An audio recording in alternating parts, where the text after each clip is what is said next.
The first thing I remember is the quiet. Not the peaceful kind, the kind that presses on your chest like it knows something you don't. I was standing barefoot on cold tile, still wearing a dress that didn't belong to the life I was about to wake up into. The zipper was halfway down my back.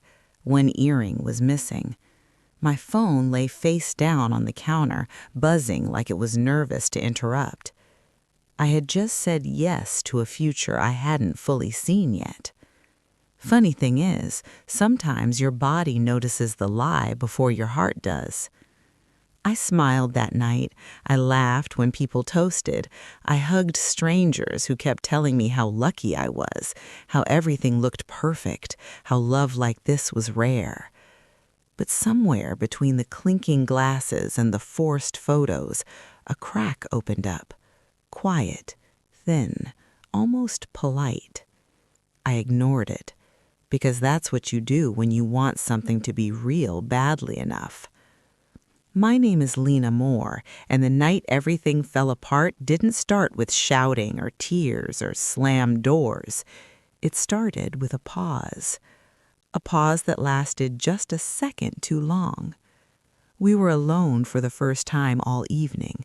No music, no applause, just the hum of the city outside the window and the sound of my own breathing trying to stay steady. I said something simple, something harmless. "Can you believe we made it?" He didn't answer. That's when I knew. He stood with his back to me, hands locked together like he was bracing himself for impact.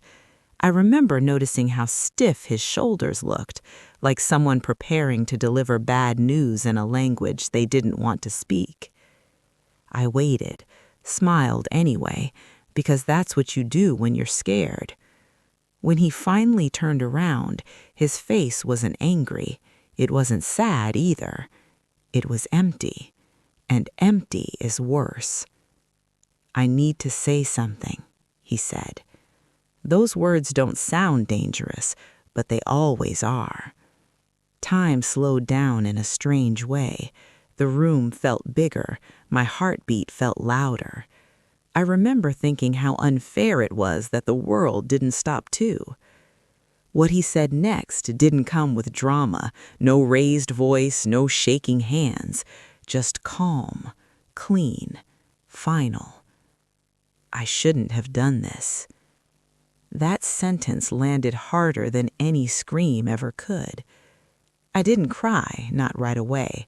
Shock wrapped around me like a blanket I couldn't push off. My brain tried to rearrange the words into something safer, something temporary. But there was nothing temporary about the way he looked at me. That's when I realized something terrifying. I was standing at the beginning of a story I never agreed to tell, and I had no idea how far the damage would reach. I didn't know yet about the job offer, or the betrayal that would resurface months later, or the choice I'd have to make when the past came back wearing regret like a disguise. All I knew was this: the woman who walked into that room believing in certainty was not the woman who would walk out of it. And I was about to find out who I really was when everything familiar was stripped away. And the worst part? This was only the beginning. Morning didn't arrive softly. It barged in like it had somewhere better to be.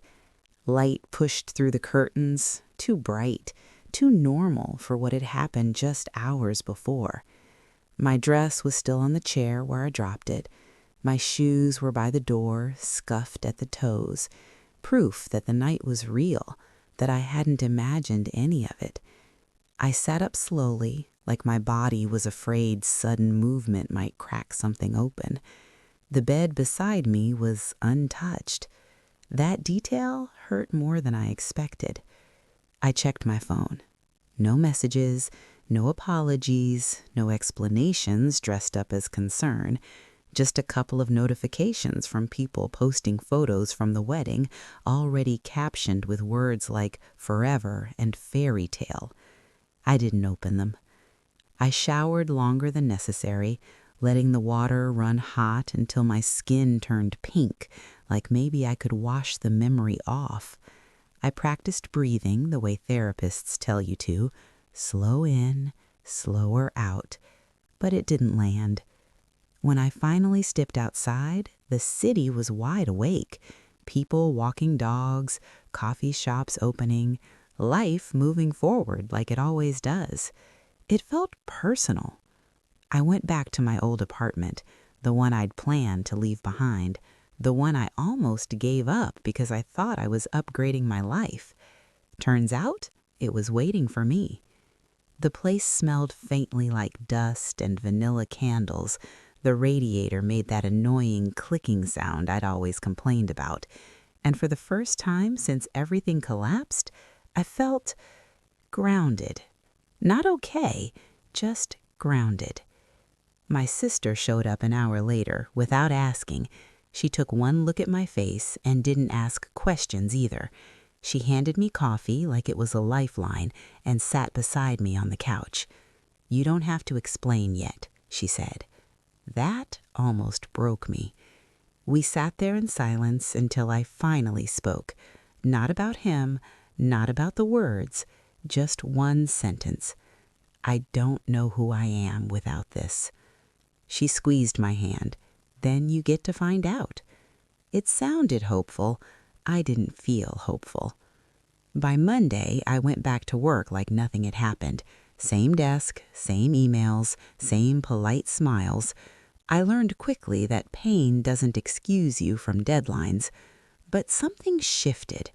I stayed late, took on extra projects, said yes to things I would have avoided before, not because I was ambitious, because I didn't want to go home and sit with the quiet. 3 weeks later, an email landed in my inbox. The sender's name made my stomach tighten. Not him, the company tied to him. I almost deleted it, hovered over the trash icon like that could erase the past, but curiosity won. The message was formal, polite, professional. They wanted to interview me, not as a favor, not as an apology, as an opportunity.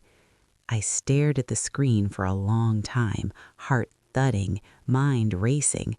It felt like a door cracking open somewhere I didn't expect, and I didn't know yet whether stepping through it would save me or drag me right back into the fire I barely escaped. I didn't tell anyone at first. Not my sister, not my coworkers, not even myself, really. I just reread the email over and over, like the words might rearrange themselves into something safer. Senior role, better pay, real influence, and tied to a name I was trying to forget. By Thursday night, I made the decision that scared me the most. I replied. Friday afternoon came faster than I expected. I wore my most neutral outfit. Nothing bold, nothing fragile. Armor disguised as professionalism. I practiced my answers in the mirror and told myself this wasn't personal. The building was taller than I imagined, all glass and sharp edges, reflecting a version of the city that looked more confident than I felt. Inside, everything smelled like money and ambition. I checked in, waited, smoothed my hands against my jacket more times than I'd admit. Then the door opened, and the person who walked in wasn't who I was bracing myself for. Different face, different energy, calm instead of calculating. He introduced himself simply, firm handshake, steady eye contact. No mention of the past, no awkward pause, no pity. We talked about work, strategy, ideas. He listened, actually listened, and challenged me in ways that felt respectful, not dismissive. For the first time in weeks, my brain lit up instead of shutting down. Near the end, he leaned back slightly and said something that stuck. "I don't hire people because of who they're connected to. I hire them because of what they bring into a room." That sentence landed deeper than he probably realized. When he offered me the job, my chest tightened, not from fear, but from something close to hope. I didn't accept right away, asked for time, walked out into the sunlight feeling lighter than I had in months. But here's the thing about hope. It doesn't ask permission before showing up. And somewhere between the elevator ride down and the sidewalk outside, I realized this wasn't about proving anything to anyone else. It was about choosing myself. What I didn't know yet was how fast things would change once I said yes, or how the past would circle back when I least expected it, or how one choice could reroute an entire life. I just knew one thing. I wasn't running anymore, and the next step I took would set everything else in motion. The first day felt unreal. New badge, new office, new nameplate on a glass door that still smelled like fresh paint. I stood there for a second longer than necessary before going inside, letting the weight of it settle. Not because I didn't deserve it, but because part of me still wasn't used to good things happening without strings attached. The team was older than me, sharper in some ways, cautious in others. I could feel them sizing me up, wondering how I landed here so fast. I didn't blame them. I did what I always do when I feel underestimated. I worked. I listened more than I spoke, asked questions that mattered, didn't pretend to know everything. Slowly, the walls came down. Not all at once, brick by brick. The work was intense, strategy meetings that stretched late, deadlines that didn't care how tired you were. But I loved it, loved being challenged, loved feeling useful in a way that had nothing to do with being chosen by someone else. Then, 6 weeks in, I heard his voice. Not calling my name, not even close, just laughing in the hallway. My body reacted before my mind did. Shoulders stiff, breath caught, hands froze on the keyboard.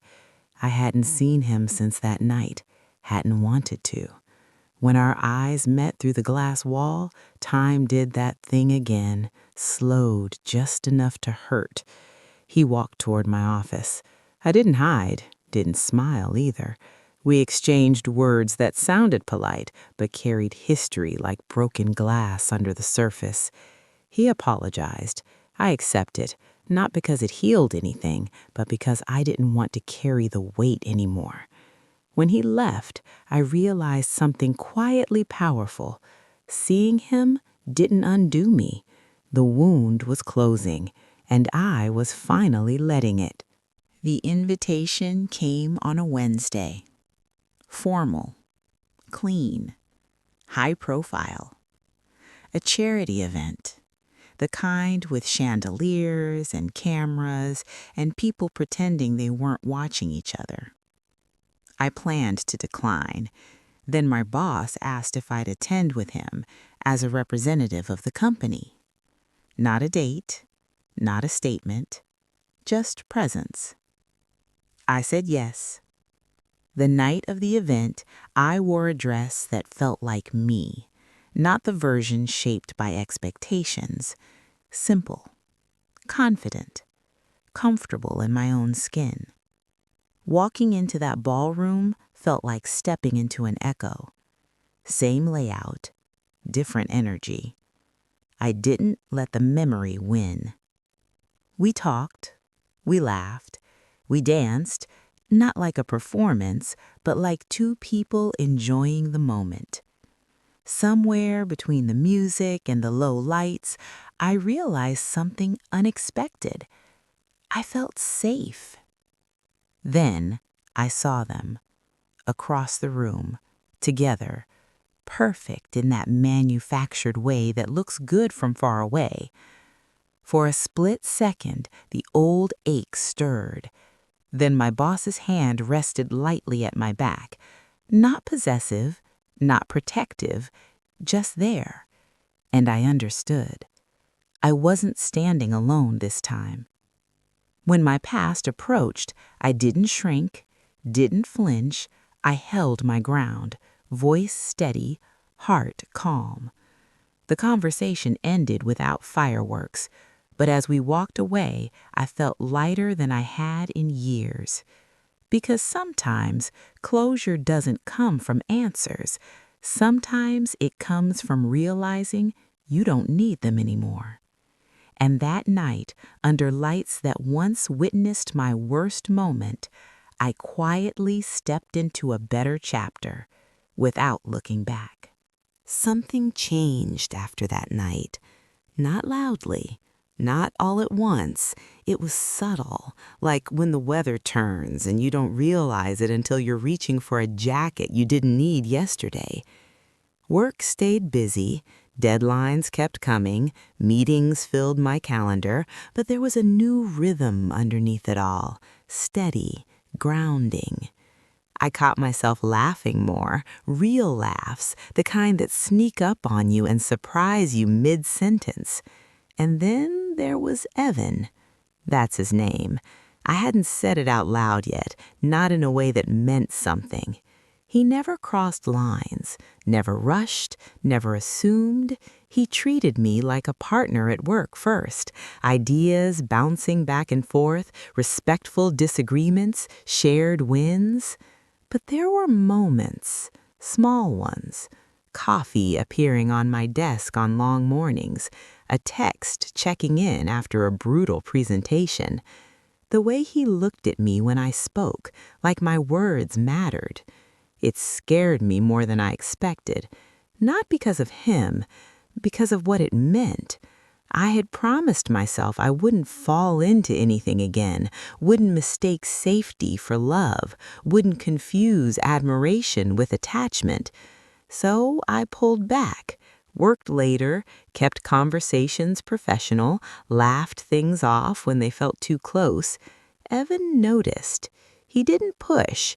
That somehow made it worse. One evening, after most of the office had cleared out, he stopped by my doorway. "Walk with me?" he asked, "just to the elevator." I almost said no, but I didn't.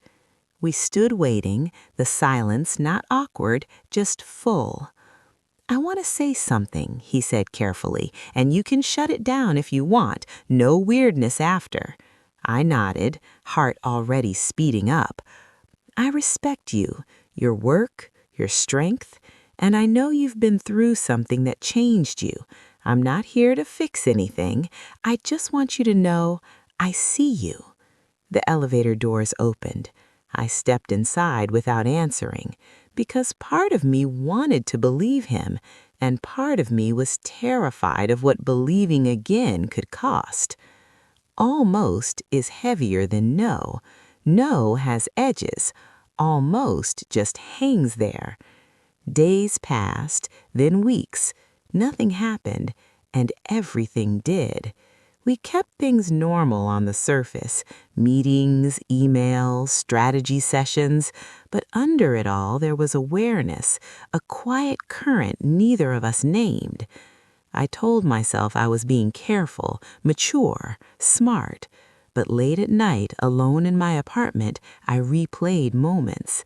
The way his voice softened when he said my name, the patience in his pauses, the way he never made me feel like I owed him anything. One night, my sister called. "You sound lighter," she said. "I am," I admitted, "and that's what scares me." She laughed softly. "You don't get stronger by avoiding weight, Lena. You get stronger by learning how to carry it." That sat with me. The next day, Evan asked if I wanted to get dinner. No pressure, no expectations, just food. I said yes. We talked about everything except the thing hovering between us. Childhood memories, bad jobs, dreams we hadn't told many people. At the end of the night, he walked me to my door. Didn't lean in, didn't reach out, just smiled. "I'm glad you're here," he said. After he left, I stood there longer than necessary, hand on the door, heart full and unsettled, because I realized something I hadn't let myself say yet. I wasn't afraid of him. I was afraid of the part of me that was ready to risk being seen again, and the universe, as it tends to do, was about to test that readiness in ways I couldn't predict, because the next time the past showed up, it wasn't asking for forgiveness, it was asking for a second chance, and the choice ahead would change everything. The call came on a Tuesday, middle of the day, middle of a meeting, middle of a life I'd worked hard to stabilize. I didn't recognize the number at first, almost ignored it. Something told me not to. I stepped into the hallway, heart already uneasy. "Lena," he said, just my name, like it still belonged to him. I closed my eyes. He didn't waste time, didn't circle, didn't apologize. Not yet. "I made a mistake," he said, "the biggest one of my life." There it was, the sentence people only say when the door finally slams behind them. He told me things I hadn't asked to hear, about regret, about realizing too late, about how walking away from me didn't fix what was broken inside him. I listened quietly, not because I owed him my attention, but because I needed to hear how it sounded now. Smaller, less convincing. "I want to see you," he said, "just to talk." Every version of my past self would have said yes. The woman I was becoming paused. "I don't think that's a good idea," I said. Silence stretched. "I know you're seeing someone," he added. "I'm not here to interfere. I need you to know I finally understand." Understanding doesn't undo damage. After I hung up, my hands were shaking, not from longing, but from clarity. That night I told Evan everything. I expected tension, jealousy, questions. What I got instead was steadiness. "Whatever you choose," he said, "I trust you." That kind of trust is terrifying because it puts the responsibility exactly where it belongs. I met him a week later, not because I wanted him back, but because I wanted closure on my terms. We sat across from each other in a quiet cafe. No drama, no audience, just two people sitting with the weight of what was and what wasn't. He looked tired, older, like someone who had lost something and only realized its value in the absence. He talked, a lot, about timing, about fear, about how losing me forced him to look at himself without distraction. When he finished, he waited. For forgiveness, for hope, for me to soften. I didn't. "I believe you're sorry," I said, "but I don't believe you're right for me." That hurt him. I could tell. And for the first time, I didn't absorb the pain. "I'm not the woman you left, and I don't want to be." He nodded slowly, like the truth finally landed. When I walked out, the air felt different, lighter. Later that night, I stood on my balcony, city lights blinking like distant signals, and realized something important. Closure doesn't always come with relief. Sometimes it comes with peace. And sometimes peace asks you to choose a future without dragging the past along for comfort. I texted Evan one sentence: "I choose forward." He replied almost instantly, "Me too." What neither of us knew yet was how quickly forward would arrive and how much it would demand, because growth doesn't end at the decision, it begins there. The promotion came quietly. No confetti, no announcement over loudspeakers, just a closed-door meeting and a sentence that took a second to land. "We want you leading this division." I nodded like I expected it, like my heart wasn't racing. When I left the office, the hallway felt different. Not heavier, not intimidating. Earned. That night, Evan cooked dinner at his place. Something simple, pasta that needed more salt, music playing low in the background. I told him the news. He didn't look threatened, didn't joke it away. He smiled, wide and real. "I'm proud of you," he said. "You did this. Not we, not because of me. You." Later, sitting on the couch, I finally said what I'd been holding back. "I'm scared," I admitted. "Of what?"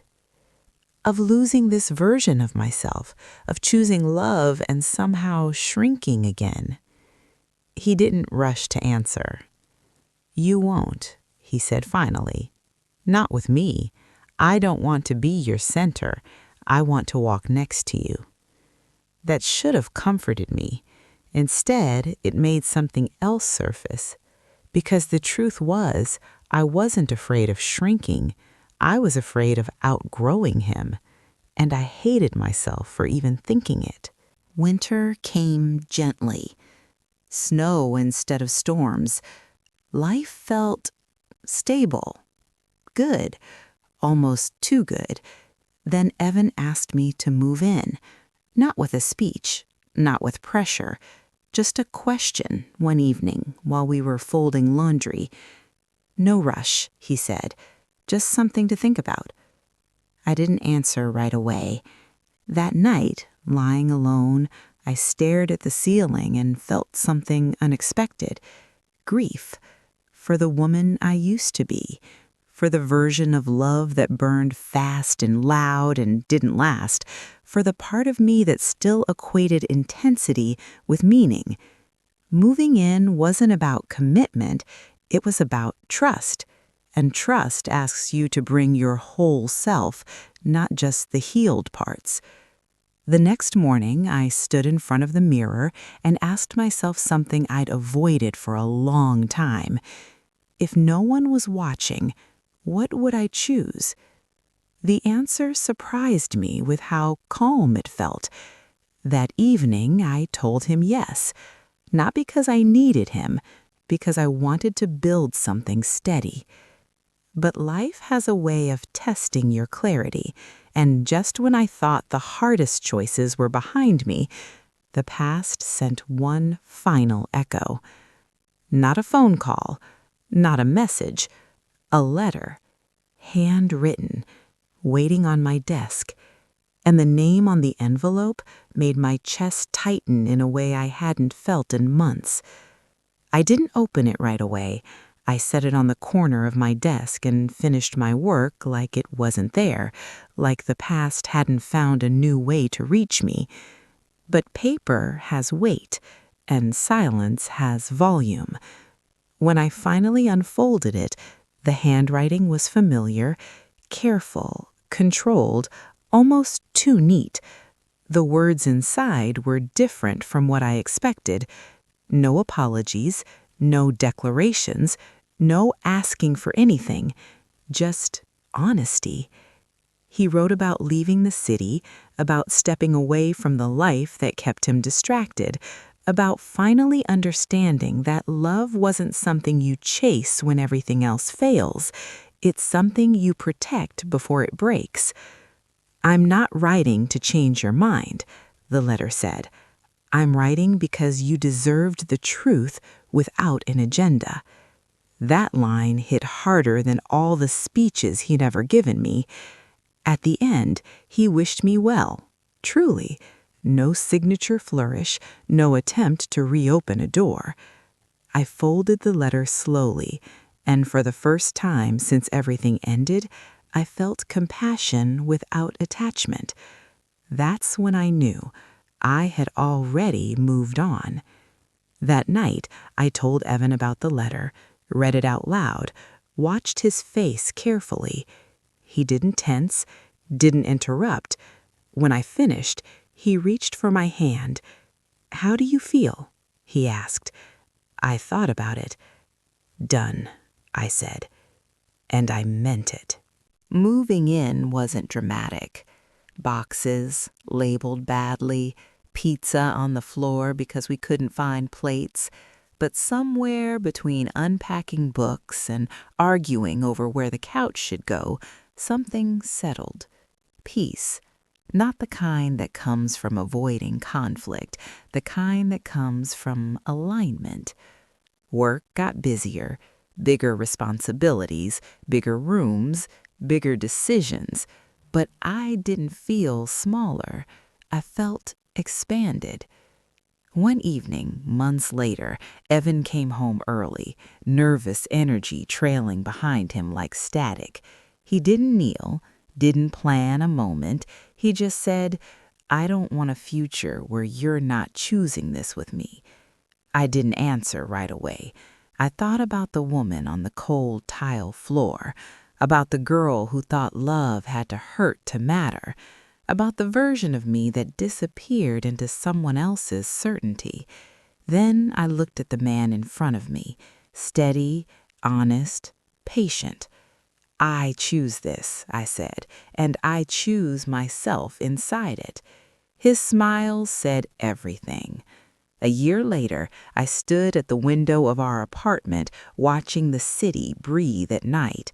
No spotlight moments, no dramatic music, just life.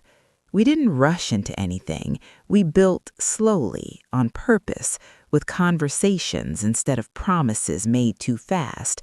Sometimes I still think about how it all started, not with anger, not with regret, but with understanding. Here's what I learned.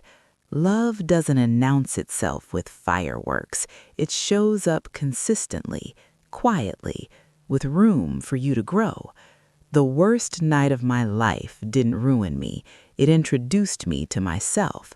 And that version of me, the one who chooses forward, who stands steady in her own worth, who doesn't beg for love, she's the one telling this story now, and she finally knows how it ends.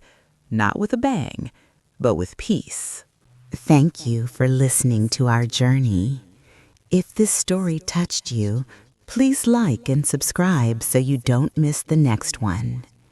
We'd love to know, what would you have done in my place?